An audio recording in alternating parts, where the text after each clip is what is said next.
Are you wanting more clients? Then you're going to want to listen up to this episode because we're going to explore how to know your ideal client avatar. Hello, lovely dynamic women, and welcome to the Dynamic Women podcast. I am Diane Rolston, your host, and today I have the lovely Regina Andler with us. Hello, Regina. Hello, Diane. I'm so happy to be here.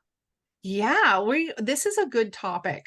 I'm really glad that we are discussing this today because it is so needed by people. Like, this is business foundations. But before we jump in, because I'm pretty excited. Before we jump in, let me just tell my listeners a little bit more about you. So Regina Andler is a business transformation specialist who helps women business owners move from overwhelmed to overjoyed in their business, guaranteed, using her proprietary From Chaos to Clients program.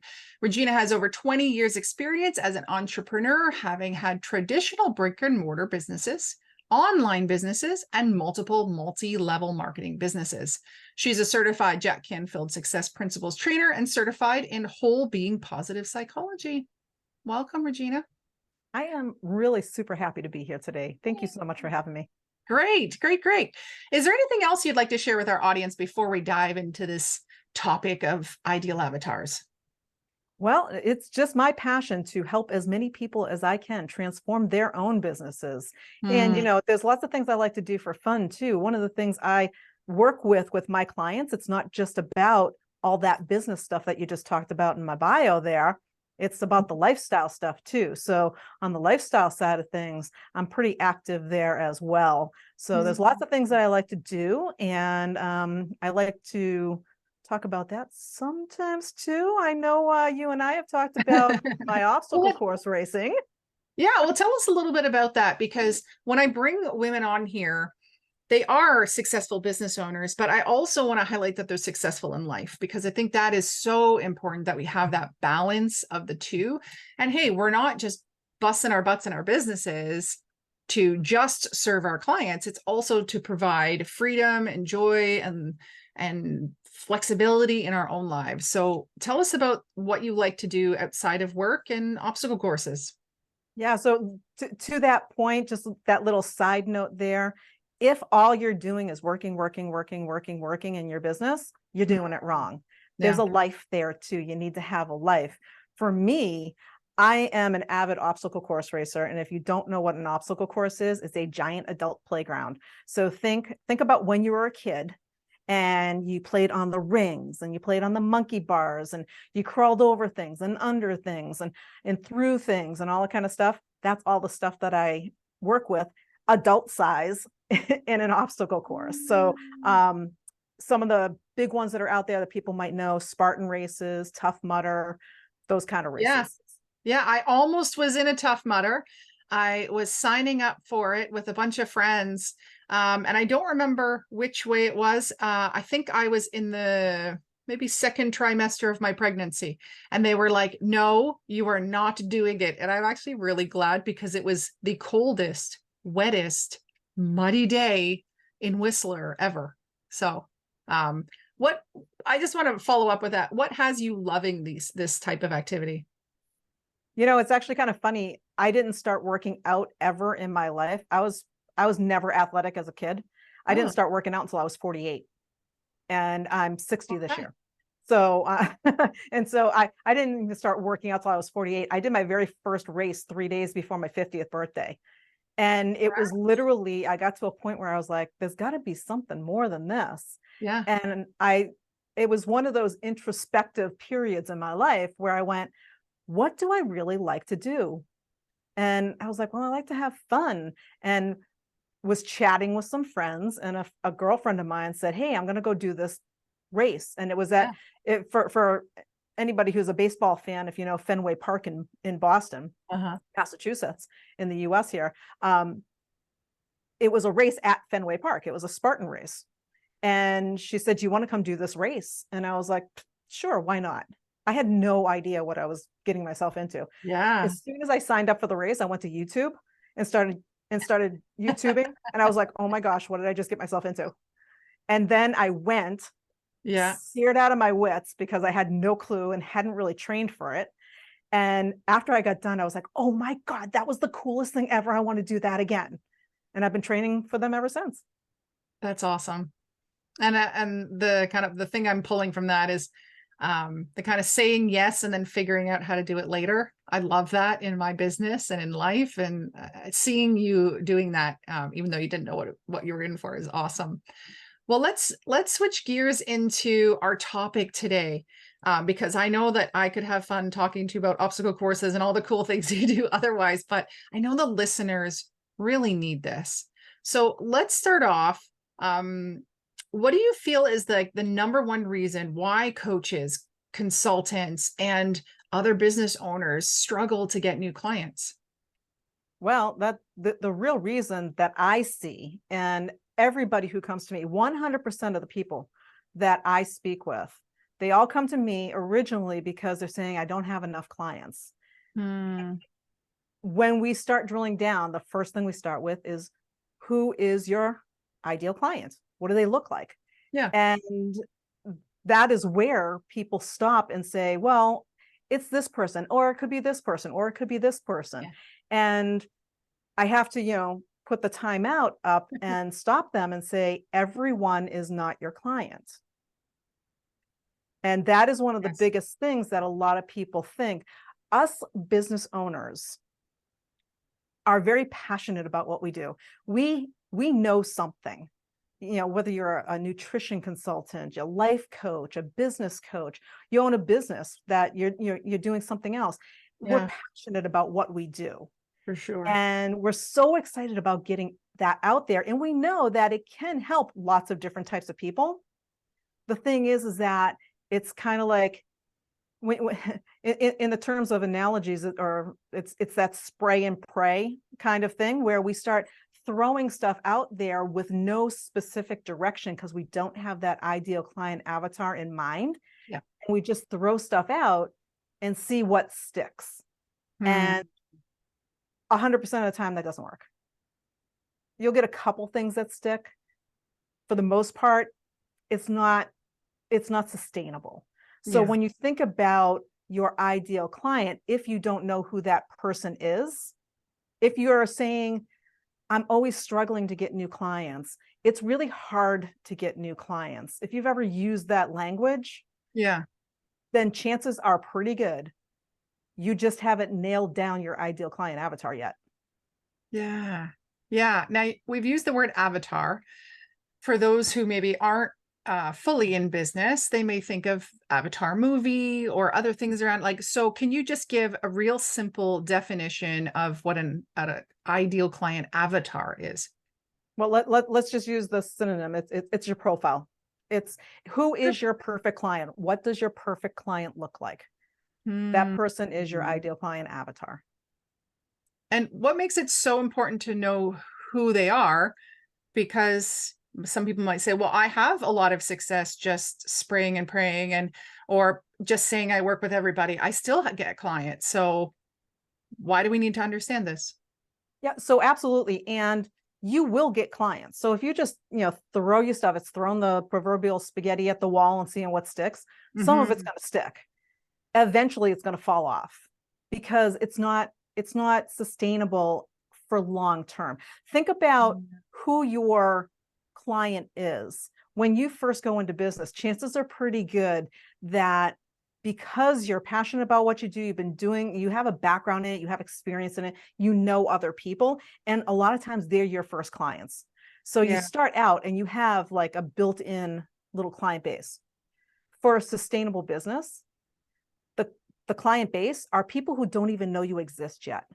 And so unless you're clear about who they are, when we say, throwing the spaghetti at the wall, the spaghetti is the content that you're throwing out there, whether it's your marketing. So whether you're putting Facebook posts out or creating lead magnets or, guides or even writing a book or something, anything that you're using to attract clients in, if it's too general, too broad, it's going to be hard to bring in those people. Knowing your ideal client avatar, your profile, your perfect client, whatever you want to call them, what that allows you to do is there's three main things that it allows you to do. The first thing it does is it allows you to create that targeted content. Yes. So you want to be able to create that content that is specifically talking to that person. Mm-hmm. If I have something that I'm offering, I'm speaking to you directly. I'm not speaking to everyone. I'm speaking to one person. A friend of mine who was also a business consultant, has been in for a long, long time. He gave me a piece of advice one time, years and years ago, which I thought was fabulous. And he said, when you first get started and you aren't sure who you're talking to, so you're going on, you're doing lives, you're doing stuff to attract your clients, your prospects, those leads to come in, put a picture, figure out who that person is, and then put a picture of them right behind your camera. And as you're talking to that one person and only that one person. So that targeted content, think about what it is that you're putting out there as a business owner to explain what you do, the questions that you're asking on social media, or articles that you're writing, blogs that you're writing, podcasts that you're doing. Who are they targeted for? Who are you speaking to? Are you reaching the right people? You'll get, there's hundreds of thousands of people out there. So you put content out there, you're going to get a couple bites. If you put it out there and you have your exact target audience watching you, you're going to get a lot of bites. Yeah. The difference is someone might say, yeah, I think that person could help me, compared to, whoa, she gets me. I need to go through them. And when you were saying about the picture of the person, I used to have in my mind the picture of one of my clients who I was speaking to. And it's interesting how that person has changed over the years. As I've built my business, become, more successful doing different things, the avatar has shifted as well as I've shifted, which is really cool. So listeners, do you currently have your ideal client avatar? We've heard the one reason that Regina said, targeted content. If you're having trouble making content, it's potentially because you don't know who you're speaking to, right? I had that trouble when I was trying to speak to professional women in corporate and business owners. Yes, they have similar, maybe lack of confidence, imposter syndrome, so much to do in their lives, lack of balance. However, they're in completely different ways of working. So Regina, give us, what's the second reason why it's important? Before we get to that second one, just to your point that you just made, you had the business women and you had the other ones. So if you spread yourself like that and you've got this audience on one side and an audience on the other side, when they look at you and they see stuff that you're doing, they get confused. They're like, well, are you talking to me or are you talking to them? Who are you talking to? And always remember, a confused mind does nothing.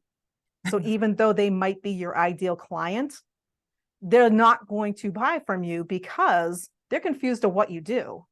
So knowing that ideal client avatar and being crystal clear about it for that targeted content makes it so they know exactly who you are and who you serve. And that goes into number 2 of the 3 reasons why you want to know who your ideal client is, because you want to build those relationships. And in order to build the relationships, you really need to know that person. Now, understand that most avatars, yes, you mentioned it early that it's evolved. And they do evolve. And it's an iterative process. You keep going back to your avatar on a regular basis to refine it, right? It's about building those relationships. If you don't know who that person is, you can't build the relationships. And the bottom line is when most people start out, their ideal client avatar is them. It's you before you were who you are now. Yeah, like 5 steps behind sort of thing. Yeah. Yeah. And so when you know that person, that's when they get, like you said, they get me. They get me. They understand me. They've been in my shoes. They can help me not make the same mistakes, get there faster. They understand what's going on in my head. So that's why the building relationships is a big piece of it, because you want those long-term client relationships. It's not a, it's not a just throw your stuff out there, get people's credit cards and send them on their way. This is about building, a client family. Yeah. Having client family members that are retained for years and years. True. Yeah. I have the Rolston family, like beyond my immediate family. And you're right. And it's much easier to resell to a current client, a recent past client, than it is to get a new one. So if you just know who they are and build that relationship, that's that continuous income through working with them. That's awesome. Yeah, I love that. So Yeah, and the third one, yeah. So the third one plays right into that because, like you said, once you know them, and because they shift over time, now you can structure your programs, your services, your products to be exactly what it is that they're looking for because you know exactly what they want. A lot of business owners, we're so passionate about what we do.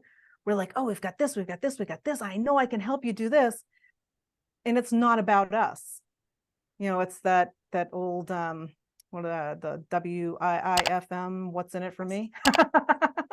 That's what everyone's listening to. Yeah. So I don't care what you offer. I care about, is it going to give me the result that I'm looking for?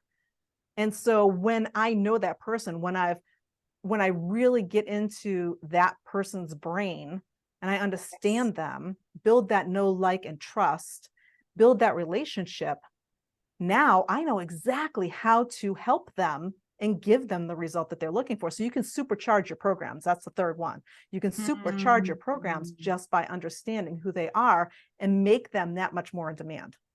Yeah. So if one is kind of the marketing and the content that's going out there is on point to your ideal client avatar, and then you build that relationship. And then the third being the products and services that you're putting out there are not only going to attract them, but are actually going to help them to get where they need to be. So listeners, are you putting out offers that aren't getting the hits? Are you not having people scoop it up? So think about what Regina's saying. Is it that what you said about it isn't in alignment with your ideal client, that avatar? Or is it that the results you're promising aren't going to get them where they actually want to go? It might be a level beyond them or a level too junior for them. So some really good tips there, Regina. So I'm sure listeners are thinking right now, okay, well then how do I make my client avatar, Regina? If I'm supposed to know this, then how do I do it? Well, the first thing I'm going to tell you to do is to make it fun. So, when you think about everything that we have to do, if you think having a business is hard work, you're doing it wrong. And it's not hard work. It's worthwhile work. Gotcha. It's working in your purpose, right? And so you're doing something for a reason, whether it's to transform others' lives or provide them something that you know that they need and the world needs, whatever it is, that's why you're doing it. And so what you need to do is make sure it's a fun process first.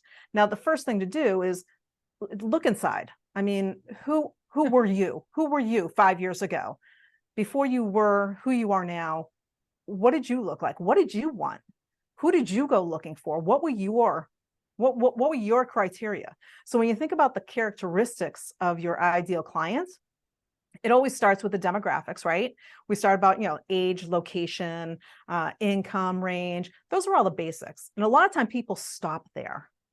They're like, okay, well, I want women between the ages of 45 to 60 with an income of 60,000 or more. And they live in, United States or Canada. And that's kind of where they stop. And that's great. That's a start. That's way up here. It's way up high. You need to drill down. You need to get into that person's psyche, right? And so the next piece is the psychographics. So when you think about the psychographic, it's, what is their lifestyle? What do they like to do? Who do they hang out with? Where do they hang out? What is it about them? What are their interests, their values, their beliefs? What makes them your perfect client? What are those values, those beliefs that fit into what it is that you provide?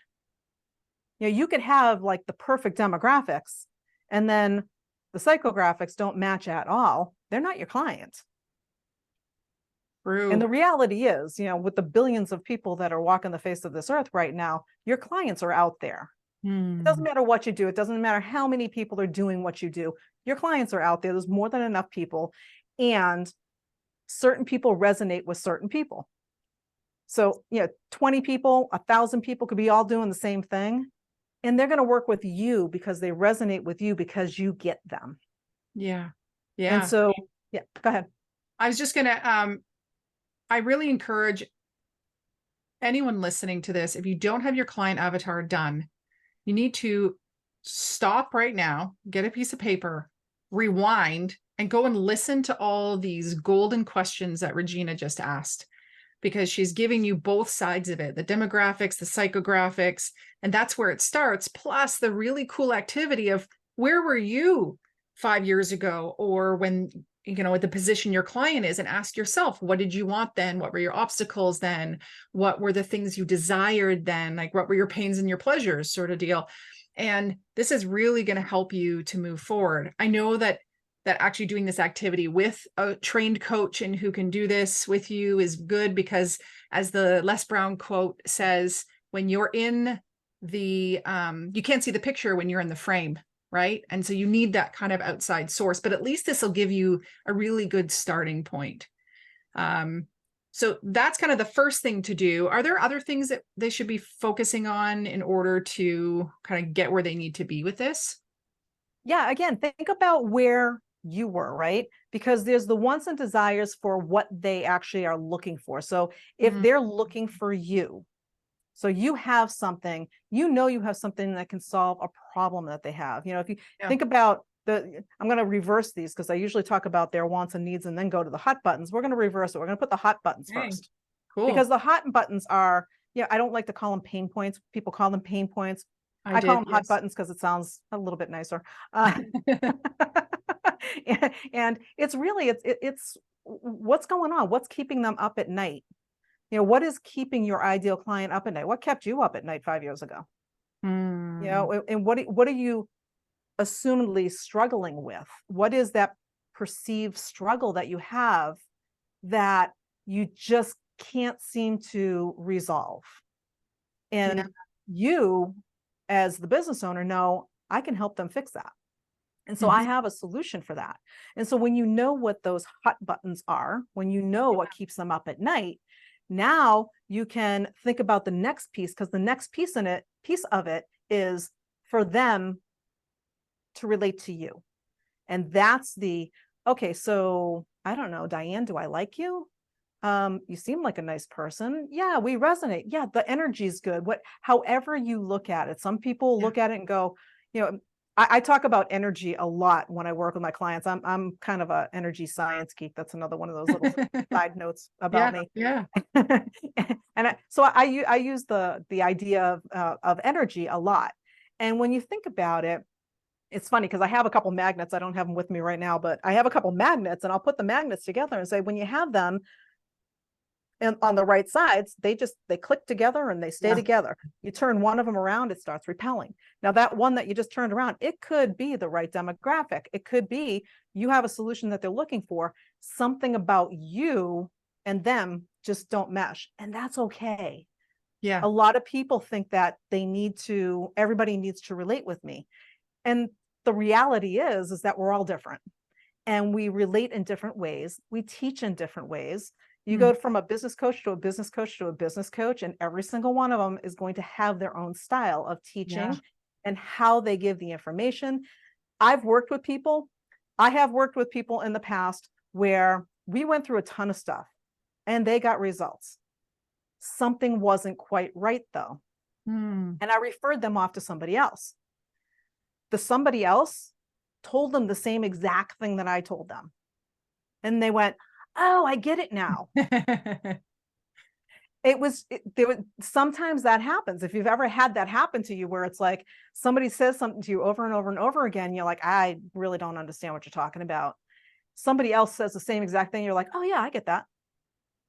It's amazing. So when you think about the wants and needs, what are the wants and needs that they need from you? And so wrapping up the whole picture of your ideal client, you have those demographics, which are the age and location, all kind of stuff. That's great. Then those psychographics really start drilling into who is that person. Yeah. And then it's, when you think about the hot buttons, I really like the visual of what keeps them up at night. What are those things that keep you up at night? And then when you think about what is the result that they're looking for, Yeah. that's where those needs, wants and needs come in. And can you provide that result that they're looking for?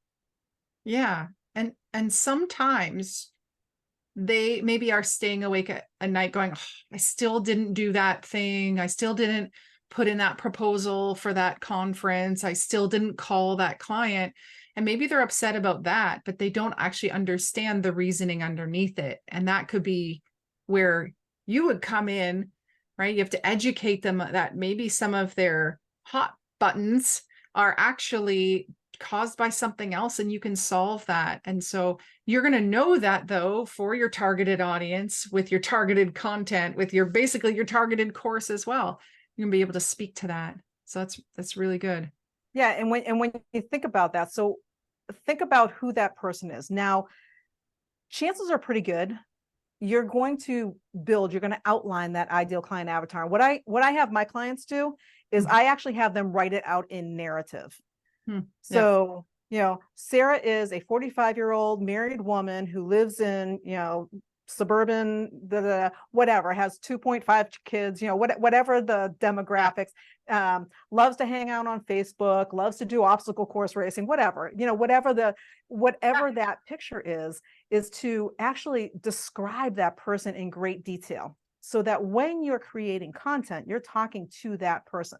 Now, that's where you start. And chances are pretty good, most of the time, it's not going to be on point. Reason being is you still haven't asked your ideal client avatar what they actually want. Yeah. Remember, you're walking around with your experiences, your beliefs, your set of knowledge. You're walking around with all the stuff that you know.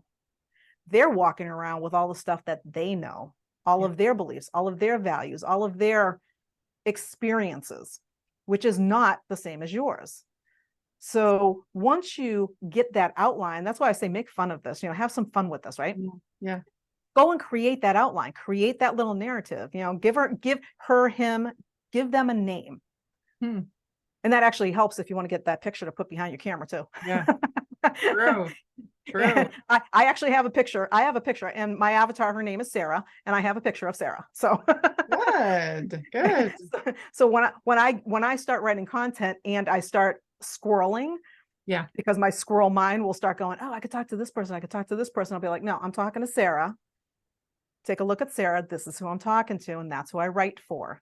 Yeah. Now, once you start doing that, you go out and, we'll use Sarah as an example. Maybe Sarah isn't exactly the way I have her written up.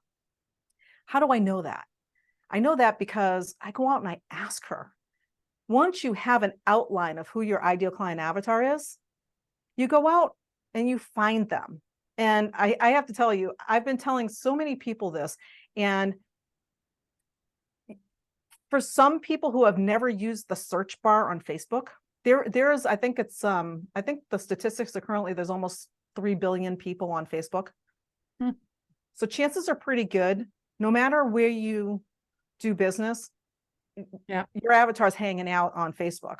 Even if they do business on LinkedIn or, somewhere else, the chances are pretty good they're on Facebook too. So you go out to Facebook and you go to the search bar on Facebook. Now that you know who your avatar is, and part of that, part of your demographics is what is the industry, right? So your niche. So Sarah is looking for nutrition consulting, so if you're a nutrition consultant. So I'm going to go out on Facebook and I'm going to type in nutrition on that search bar. And it's going to give me all of the groups that deal with nutrition. And right away, I can tell Number one, if I have a good niche, because there's a ton of groups out there talking about this, so I know it's a really popular topic. Yeah. Yeah. And remember, there's more than enough people in the world. So even if there's thousands of groups out there that do it, you're still needed. Yes, exactly. And you go out there and there's a couple things to look for. Number one is how many groups are out there? Is it a popular area? Yep. And then look for how many people are in the groups and start searching some of those groups and say, you know, there's over 1,000 people, there's over 4,000 people, there's over 10,000 people in these groups. And in that little search on Facebook, it will tell you how many people are in the group. It will also tell you how active the group is. You can have a group that has over 25,000 people in it and there's zero activity because it's kind of a dead group and nobody's actually participating. Yeah. And so you go out and you look at that stuff. Now you go out and you go into those groups, and without selling, because we're not selling anything, we're just doing some research. We're researching our ideal client. You go out and you start asking questions.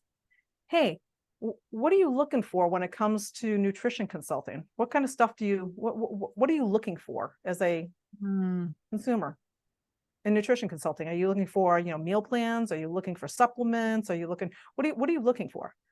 And you just ask questions. And it's not fishing. It's literally doing research. I usually preface my posts with, not selling anything. I'm just doing some research, working on a program, doing some research. And I ask questions. And then they will tell you exactly what they want. And then you refine your ideal client based on exactly what they want, because you know you have using their words. Yeah, using their words too. That's awesome. Now, want to switch gears because I want to make sure we get your gift or gifts in right now, and then we'll wrap up with a final question. So you have a special masterclass coming up that you'd like to share with our community. That's amazing. So can you tell us a little bit more about when it is and what it is? Yeah, it actually starts on September 11th. So it's starting pretty soon. And it's called How to Easily Attract New Clients Without Spending a Dime. Boom. That's awesome. So that's at September 2023, depending on when you're listening to this. And if you're listening to it later, I'm sorry you missed it. That's why Regina and I talked about actually having a second gift. And just so you know, the links to both of this will be in the notes so that you can easily click through and either get your ticket to the masterclass, or you can get this next free gift. And what is that? That is a consumer awareness guide that I have. It's a lead magnet, which I'm actually going to be teaching you how to create in that masterclass. You're going to walk away with your very own shiny lead magnet. And it is called The 5 Biggest Mistakes That Most Coaches and Consultants Make. And it happens to be that everyone is not your client is one of the mistakes. Thinking that everyone is your client is one of the 5 biggest mistakes that a lot of coaches and consultants make. Yes. And because of the great information you've given us today, Regina, I hope that people already know that that is a myth and that they'll grab your free guide to learn about the 4 other ones, and also to just kind of back up and deepen their knowledge also about that not everyone is your client. It's most important to figure out who your ideal client avatar is. So as we kind of draw this to a close, Regina, what's your final message to my audience? Well, when it comes to your ideal client, have fun. It's not rocket science. It's not hard. It's not a frustrating thing. When it comes to the concept of being overwhelmed simply means that you have too much going on in your head. Stop, regroup, and start over. So if you think you know who your ideal client avatar is, and you haven't written it down lately, take some time and write it down. And just a little tip there, hand write it out, because when you type on a computer, you're only using one side of your brain. You're using the logic side of your brain. When you hand write it out, you're using both sides of your brain. And so you get a little bit more creative, because the creative piece comes in there, and you certainly want the creative piece coming out when you're talking about your ideal client avatar. There you go. You guys have homework. If you haven't done this, probably in the past 6 months to a year, or you've never done there are so many activities that have been said in this episode, so many questions that you can ask. I hope you re-listen multiple times to grab all this information. A reminder, the masterclass on September 11th will help you to create your own lead magnet. So don't miss out on that. And there is a free guide from overwhelmed to overjoyed. So Regina, thank you so much for being here. I Thank really you so much for having me. Yeah, it's been awesome. This is a topic that is really needed by all business owners, new or a veteran of having a business, for 10 plus years. You still need to know who this is as your ideal client avatar does evolve. So for all of you out there, if you haven't yet, I'd love to hear, what did you think of this episode? Put some comments below, or even better, write us a review. And when you do, make sure you send a screenshot to team@dianerolston.com with your mailing address so that we can send you a little something special in the mail. And if you haven't yet, jump over to the Dynamic Women Facebook community. It's an online group. It's free to join. So I hope to see you in there. I love going live, asking some other great questions, and giving some, ways for you to move your life and business forward. So jump into that group. Hit like, subscribe, and share Regina's episode with a friend who needs to hear that they need to know about their ideal client avatar. Share it with them. Then you can move up in life and business together. Until next time, everyone, stay dynamic. Bye.